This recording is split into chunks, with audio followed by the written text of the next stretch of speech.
நான் அந்த காணொலிலேருந்து அவரோட ஃபேனாக மாறினது ஒரு பக்கம் இருந்தாலும் அவரோட படங்களை மட்டும் போய் பார்ப்பேன். ஏன்னா இவர் படங்கள் பார்க்கும்போது அவர் படங்களும் பார்த்தே ஆகணும் இல்லையா?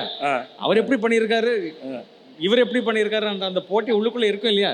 இப்போ எப்படி தளபதினு பேசிகிட்டு இருக்கோமோ அந்த டைமில் இவங்க 2 பேர் தான் அப்கமிங் சூப்பர் ஸ்டார்ஸ். ஸோ அந்த டைமில் வந்து இவரோட படங்களில் நான் ரொம்ப ரொம்ப ரசித்து பார்த்த படங்கள் வந்து கழுகுன்னு ஒரு படம்.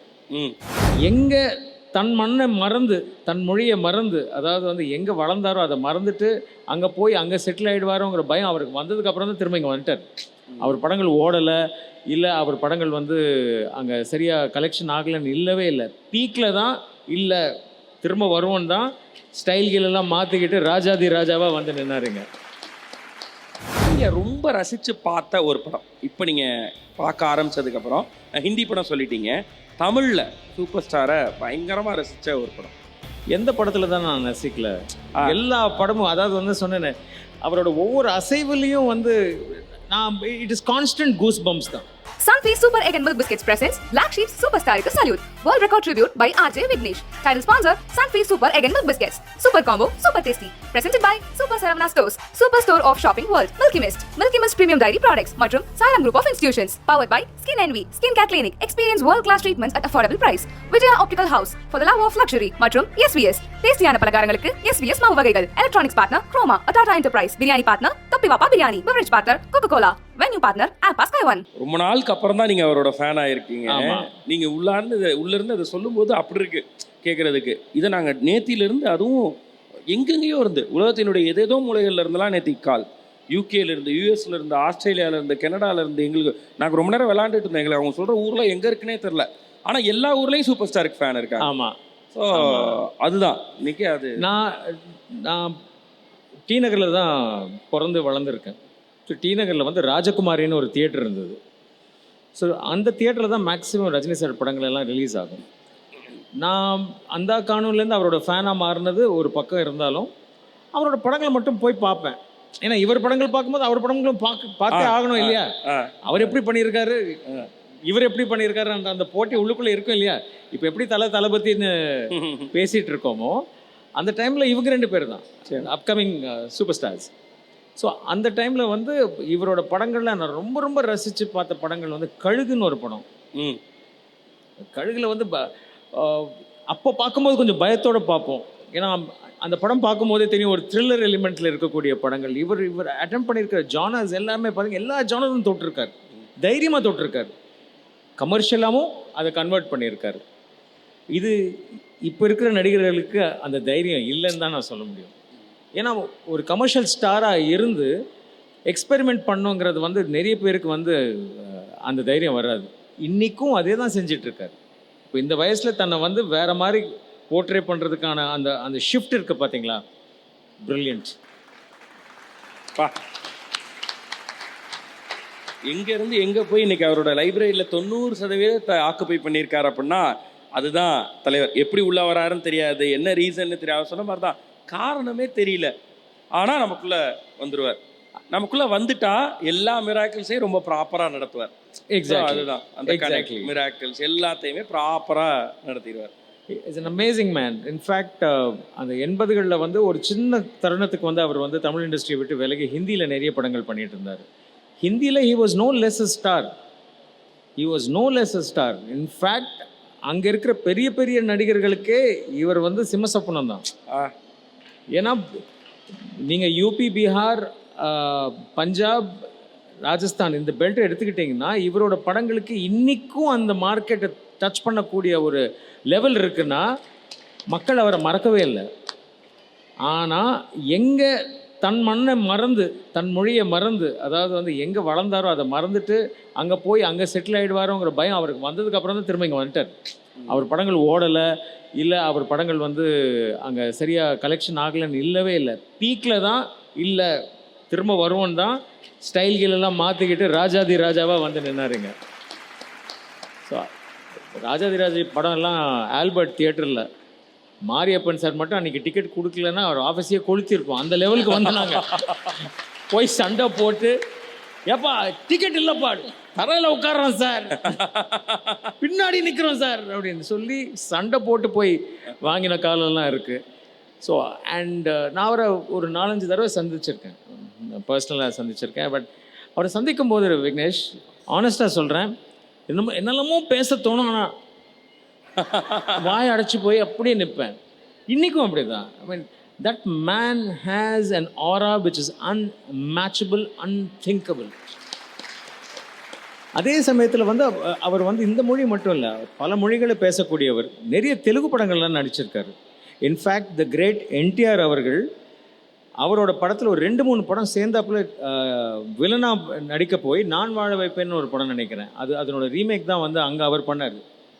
அங்கே பண்ணும்போது வந்து சூப்பர் ஸ்டார் வந்து வில்லனா பண்ணணும்னு போய் அந்த கேரக்டரை மாற்றி அவரையும் ஒரு ஹீரோ ஆக்கி, ஸோ அந்த மாதிரி படங்களெல்லாம் கூட பண்ணியிருக்காரு. இந்த சங்கர் சலீம் சைமன் எல்லாமே வந்து இங்கே பண்ணதுக்கப்புறம் அங்கேயும் ரீமேக்கில் போய் நடிச்சிருக்காரு. நிறைய தெலுங்கு படங்கள் பண்ணியிருக்காரு. அவருக்கு எந்த அளவுக்கு இங்கே மாஸ் இருக்கோ அதே அளவுக்கு மாஸ் அங்கேயும் இருக்குது. அங்கே இருக்கக்கூடிய சினிமா ரசிகர்கள் வந்து நம்மளை விட வந்து ஒரு 10 மடங்கு வெறியர்கள், சினிமா வெறியர்கள். இன்றைக்கி வந்து கிவன் அன் ஆப்ஷன், இப்போ இவர் வரார் அப்படின்னாக்கா அவருக்கு வழி விடுறதுக்கு தான் அங்கே இருக்கானுங்க. யூஸ்வலாக வந்து அங்கே லோக்கல் ஸ்டார்ஸோட படங்களுக்கு வந்து தான் ப்ரெஃபரன்ஸ் இருக்கும், அது எந்த மொழிக்கு போனாலும். ஆனால் இவர் படம் வரும்போது எல்லாரும் வழி விடுறாங்க. இப்போ ஒரு நண்பர் நான் வழி விட்ட மாதிரி. So that is the respect, that is the power of a man called Rajinikanth. Yes, the one and only super star தலைவர். அண்டு நீங்கள் ரொம்ப ரசித்து பார்த்த ஒரு படம், இப்போ நீங்கள் பார்க்க ஆரம்பித்ததுக்கப்புறம், ஹிந்தி படம் சொல்லிட்டீங்க, தமிழில் சூப்பர் ஸ்டாரை பயங்கரமாக ரசித்த ஒரு படம் எந்த படத்தில் தான் நான் ரசிக்கல? எல்லா படமும், அதாவது வந்து சொன்னேன்னு, அவரோட ஒவ்வொரு அசைவுலையும் வந்து நான் it is constant goose bumps தான். தியேட்டருக்குள்ளே போய் உட்காந்தா புல்லரிக்க ஆரம்பிச்சதுன்னா கடைசி வரைக்கும் ஈச் சீன் வந்து ஒரு வேற ஒரு அனுபவம் தான்.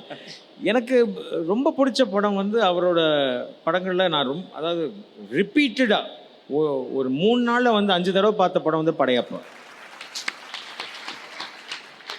அந்த ஸ்டைல், அந்த என்னமோ தெரியலைங்க, அது சில விஷயங்களை நம்ம வந்து வார்த்தைகளில் வர்ணிக்கவே முடியாது. அந்த வர்ணனையில் இவர் வந்து சேருவார். You are spellbound, you are டம் ஃபவுண்டட்னு வாங்கல, அந்த மாதிரி தான் என்னை பொறுத்த வரைக்கும். he is the ultimate star for me in terms of cinema, or nobody can match him, no way. நீங்கள் சொன்ன மாதிரி அந்த 3 ஹவர்ஸும் எப்படி இருக்கும் அப்படியே எக்ஸாக்ட்லி அந்த மாதிரி தான். எனக்கு ஆக்சுவலாக இன்னைக்கு ஒரு 3-4 பேர் தலைவரோட ஃபேன்ஸ் பேசும்போது எனக்கு தானாக கண்ணு கலங்கிருச்சு. அவங்க சொன்ன விஷயம் ரொம்ப எமோஷ்னலாக, அவங்க கூட உடையலை, ஆனால் அவங்க சொல்கிற விஷயத்தை கேட்கும்போது எனக்கு டக்குன்னு கண்ணு கலங்க. நான் 4வது தடவை கண் கலங்குறப்ப உண்மையிலே யோசித்தேன், நான் இங்கே உட்காந்து ஒருவேளை நம்ம ரொம்ப வீக்காக இருக்கோமோ அப்படின்னு யோசித்தேன். ஆனால் இல்லை, அந்த மனுஷன் நினைக்கிறப்ப அது நடக்குது. எக்ஸாக்ட்லி. அவரை பற்றி பேசுகிறப்ப அதை நம்ம உண்மையாக உள்வாங்கிறப்ப அது நடக்குது.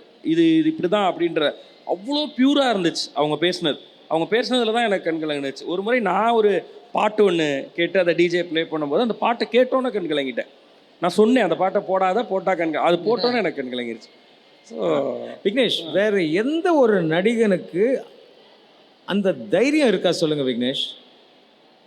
அவருக்கு தலைமுடி கொட்டி போச்சு, தைரியமாக வெளியில் வந்தாலும் இன்றைக்கும் அவருக்கு ரசிகர்கள் கோடி பேர் இருக்காங்க. வேற எந்த ஒரு நடிகனையும் வர சொல்லுங்க, இப்போ எனக்கு முடி கொட்டுது, பட் ஐ டோன்ட் கேர். ஏன்னா எனக்கு எக்ஸாம்பிள் ஒருத்தர் இருக்காரு என் முன்னாடி. சொல்லுங்க, மற்ற நடிகர்கள் எனக்கு தெரிஞ்சு எல்லாருமே வந்து பேட்ச் வச்சுக்கிட்டோ இல்லை வந்து அதை கவர் பண்ணிக்கிட்டோ வெளில வருவாங்க. இவர் ஒருத்தர் தாங்க. நான் தனி வாழ்க்கை வேற, சினிமாவில் நான் தோன்ற அந்த வேஷங்கள் வேற. பக்கத்து வீட்டு ஃபங்க்ஷன் இருந்தாலும் சரி, அம்பானி வீட்டு ஃபங்க்ஷன் இருந்தாலும் சரி, நம்ம ஸ்டைல் தான் அப்படின்ட்டு. Exactly. So I think that is a revolution. வேற எந்த ஒரு ஆக்டருக்கும் இல்லாத, அதாவது தான் மேலே வச்சிருக்கிற நம்பிக்கை தான் அதுக்கு காரணம். செல்ஃப் கான்ஃபிடென்ஸ்னுவாங்களே, அதுதான் செல்ஃப் கான்ஃபிடென்ஸ். ஏன்னா எப்படி போனாலும் என்னை பார்ப்பாங்கயா, இன்னொன்று நான் இப்படி தான், இதை ஆக்செப்ட் பண்ணிக்கங்க. ஸோ அந்த அளவுக்கான ஒரு கான்ஃபிடென்ஸ் வந்து இட் கம்ஸ் ஃப்ரம் ட்ரெமெண்டஸ் என்ன சொல்கிறது ஆரா. அவர் பண்ணுற பூஜைகளாகட்டும், அவர் பண்ணுற தியானங்களாகட்டும், அவர் பண்ணுற நல்ல விஷயங்களாகட்டும், இது எல்லாமே தான் வந்து அவருக்கு 10-fold திரும்ப வந்துக்கிட்டு இருக்கு. நம்ம எல்லாரும் கற்றுக்க வேண்டியது அதுதான். ஒரு நல்ல நடிகனாக இருக்கிறது மட்டும் போதாது, நல்ல ஒரு பர்சனாலிட்டியாவோ இல்லை செலிப்ரிட்டியாக இருக்கிறதோ போதாது. கிவ் பேக் டு த சொசைட்டிங்கிறது வந்து அவரை பார்த்து தான் நம்ம தெரிஞ்சுக்கணும். பல பேர் பல விமர்சனங்கள் சொல்லுவாங்க, அதெல்லாம் தூக்கி பக்கத்தில் வைங்க. ஆனால் அவர் வந்து இன்ஸ்பயர் பண்ணாத தமிழனே இருக்க முடியாதுன்னு தான் என்னோட ஒரு அபிப்பிராயம். தமிழை மட்டும் இல்லை, சினிமாவை ரசிக்கக்கூடிய யாராக இருந்தாலும் சரி, ரஜினி சார்ங்கிறது வந்து ஹீஸ் அன் ஐக்கன். இந்திய திரைப்பட வரலாறில் மற்றவங்க பற்றி பக்கங்கள் இருக்கலாம், ஆனால் இவருக்கு வந்து ஒரு புக்கே எழுதலாம். ஏன்னா ஒரு மேன் நெக்ஸ்ட் டோர், ஒரு பாய் நெக்ஸ்ட் டோர், அவரோட கலருக்கு அந்த டைம்லலாம் வந்து அக்செப்டன்ஸ் வந்து இம்பாசிபிள். ஆனால் ப்ரூவ் பண்ணாருங்களேன். கலரெல்லாம் தூக்கி போடுங்க பக்கத்தில், நான் வரேன் அப்படின்னு வந்தார். பாலச்சந்திரன் சார் ரொம்ப சிம்பாலிக்காக வச்சார் அந்த ஷாட். அந்த கதவை திறந்து அப்படியே வந்து நிற்கிறது. He opened the door for himself. அவ்வளோதான். நான் பேட்ட ஆடியோ லான்ஸில் அவருக்கு அவரை மேடை கூப்பிடுறப்போ ஒரு இன்ட்ரடக்ஷன் கொடுத்தானே, அந்த இன்ட்ரடக்ஷனில் இதான் சொல்லியிருந்தேன். தலைவா, நீங்கள் அன்னைக்கு எட்டி உதச்ச அந்த கேட் வழியாக தான் இன்னைக்கு நாவர்லையும் வந்து நிற்கிறேன். அப்படி தான் நாங்கள் பார்க்குறோம். எக்கச்சக்கமான பேர் எதுவுமே இல்லைனாலும் சாதிக்கலாம் அப்படின்ற அந்த நம்பிக்கையை கொடுத்தது அன்னைக்கு நீங்கள் எட்டி வச்ச அந்த கேட் வழியாக தான் இன்னைக்கு வரலையும் வந்துகிட்டு இருக்கோம் அப்படின்னு சொல்லி. அதான் அந்த கலர் பேரியரை உடைச்சவர் அவர் தான். அந்த விஷயத்தெல்லாம் வந்து தூக்கி போடுங்க. அதுக்கப்புறம் தானே இத்தனை பேர், எத்தனை நல்ல நடிகர்கள் நமக்கு கிடைச்சிருக்காங்க. அவர் கொடுத்த கான்ஃபிடென்ஸ் தான்.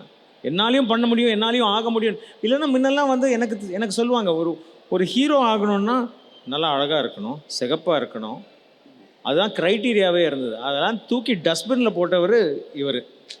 He started the trend and he still the trend. அவ்வளோதான். சூப்பரே, வேற லெவலில் கொண்டு போய் வச்சிருக்காருன்னு நினைக்கிறேன். அண்ட் இந்த பாசிட்டிவ் எனர்ஜியோட நம்ம 29 மணி நேரத்தை கடந்திருக்கிறோம். உங்களுடைய இந்த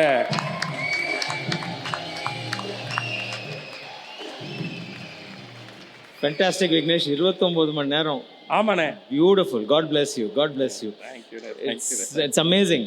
ஏன்னா நான் இப்போ தான் கேட்டேன், how's he coping up, is he okay அப்படின்னு கேட்டேன். அவருக்கு என்ன சார் ஜம்முன்னு உட்காந்துருக்காரு? நீங்கள் ஜம்முன்னு உட்காந்துருக்கீங்களா, கம்முன்னு உட்காந்துருக்கீங்களாங்கிறது நீங்கள் தான் சொல்லணும். இல்லைண்ணே, ஆல் குட். எல்லா பக்கமும் பாசிட்டிவ் ஆரா இருக்கு, எல்லா பக்கமும் சந்தோஷம் இருக்கு, எல்லா பக்கமும் தலைவர் இருக்காரு. அதனால தைரியமா இருக்கேன். நிச்சயமா அடுத்த 21 மணி நேரமும் ஆரோக்கியமா கடந்து நாளைக்கு சரியா நாளை மாலை 7:15 மணிக்கு இந்த 50 மணி நேர ரெக்கார்டை முடிச்சிருவோம். நிச்சயமா அவரோட பிளெஸிங்ஸும் உங்களுக்கு இருக்கும், 100% இருக்கும். ஐ திங்க் இதை பற்றி அவருக்கு தெரியும் நினைக்கிறேன் இல்லையா? ஓகே, தெரிஞ்சிருக்கும், இந்நேரத்துக்கு போயிருக்கும், பரவி இருக்கும். ஐம் ஷுர் வெகு விரைவில் வந்து அவர்கிட்டேருந்து உங்களுக்கு ஒரு தொலைபேசியோ அல்லது ஒரு வாழ்த்தோ வரும். ஏன்னா அந்த விஷயத்தில் பாராட்டுறதில் அவரை மாதிரி ஒரு நபரை நான் பார்த்தது கிடையாது. எந்த படமாக இருந்தாலும் மனம் திறந்து பாராட்டக்கூடிய ஒருத்தர். இன்னொருத்தர் அதாவது பொறாமைங்கிறது, அதாவது பொறாமைக்கு அப்பாற்பட்டவராக இருக்கார் அவர் பார்க்கும்போது. எஸ், எல்லாரோட வாழ்க்கையிலையும் வந்து நம்ம சில விஷயங்கள் பண்ணுவோம், அது சரியாக ரைட்டாங்கிறது வந்து பட்டதுக்கு அப்புறம் தான் நமக்கு தெரியும். அது எல்லாத்தையும் தாண்டி கற்றுக்கிட்டு இன்னைக்கு ஒரு மெச்சூர் லெவலில் நிற்கிறாரு பாருங்க, both as a human being and இது. I think there is a lesson to be learned. கடந்து வந்த பாதை எதுவாக இருந்தாலும் சரி, அதில் கல் இருக்கலாம், முள் இருக்கலாம், எல்லாமே இருக்கலாம். ஆனால் நாம் கடந்து வந்த பாதைக்கு அப்புறம் நாம் பட்ட கஷ்டங்கள், நம்ம செஞ்ச தப்புகள் எல்லாம் உணர்ந்ததுக்கப்புறம் மற்றவங்க யாரும் செய்யக்கூடாதுன்னு நாம் நினைக்கிறோம் பார்த்தீங்களா? இப்போ அவர் அட்வைஸ் பண்ணுறாரு பார்த்தீங்கன்னா, நான் இதெல்லாம் பண்ணேன், தயவுசெய்து பண்ணாதீங்க அப்படின்னு. பண்ணேன்னு ஓப்பனாக ஒத்துக்கிறது ஒரு விஷயம் இருக்குது பாருங்கள். So that shows the human being that superstar is. சூப்பரே. ஸோ நிறைவா 2 கேள்விகள்.